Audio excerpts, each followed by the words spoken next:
Hello, tout d'abord, merci pour ta question. Je vais en profiter pour rebondir sur la technique du verre d'eau parce que je sais qu'il y en a plein qui sont sceptiques, c'est normal.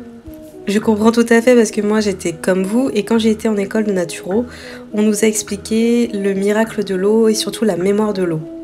Donc c'est Masaru Emoto, qui est docteur en médecine alternative, qui a réalisé des études sur les mystères de l'eau après avoir découvert aux États-Unis la technique de résonance magnétique. Il a donc étudié les différents types d'eau, donc celle du corps humain, celle d'usage courant et celle présente sur Terre.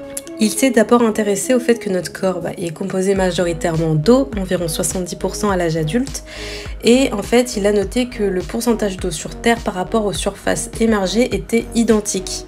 C'est alors qu'il va commencer à photographier l'eau sous sa forme cristalline, donc des cristaux, et lors de ses recherches et de ses analyses, il a découvert que les cristaux étaient différents en fonction de l'exposition de l'eau, soit des vibrations positives, soit des vibrations négatives.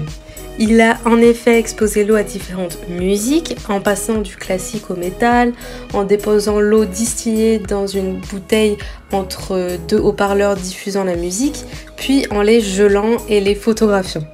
Il a ensuite essayé avec différents mots, par exemple le mot beau, et il a remarqué que les cristaux étaient parfaitement équilibrés et que quand il exposait l'eau au mot lait, les cristaux étaient complètement asymétriques et incomplets. Suite à ses recherches, il a écrit un livre qui s'appelle La mémoire de l'eau.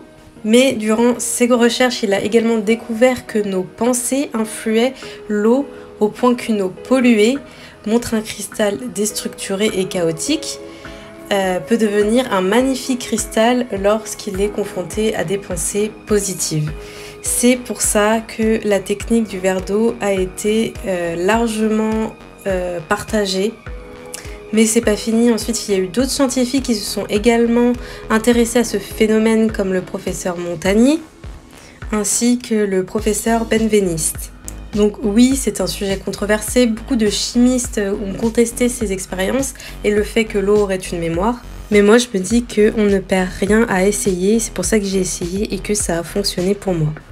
Ensuite, pour la théorie des 21 jours. En fait, il paraîtrait que l'être humain aurait besoin d'un délai de 21 jours pour changer une habitude, ou encore pour évaluer qu'une méthode fonctionne, il faudrait maintenir notre intervention pendant un minimum de 21 jours. En fait, sans rentrer trop dans les détails, des études en psychologie ont démontré que le cerveau aurait besoin de 21 jours, soit 3 semaines d'application, pour qu'une habitude devienne un automatisme. Une fois ces 3 semaines complétées, il y a plus de chances que cette habitude reste et soit intégrée dans le quotidien de la personne. Dans le cadre de la technique du verre d'eau magique, on peut se dire que 21 jours c'est plutôt positif pour essayer de voir déjà si ça marche pour nous et pour faire que cette intention soit une habitude et l'intégrer chez nous en fait. Voilà, j'espère que ça vous a plu et que j'ai répondu à vos questions.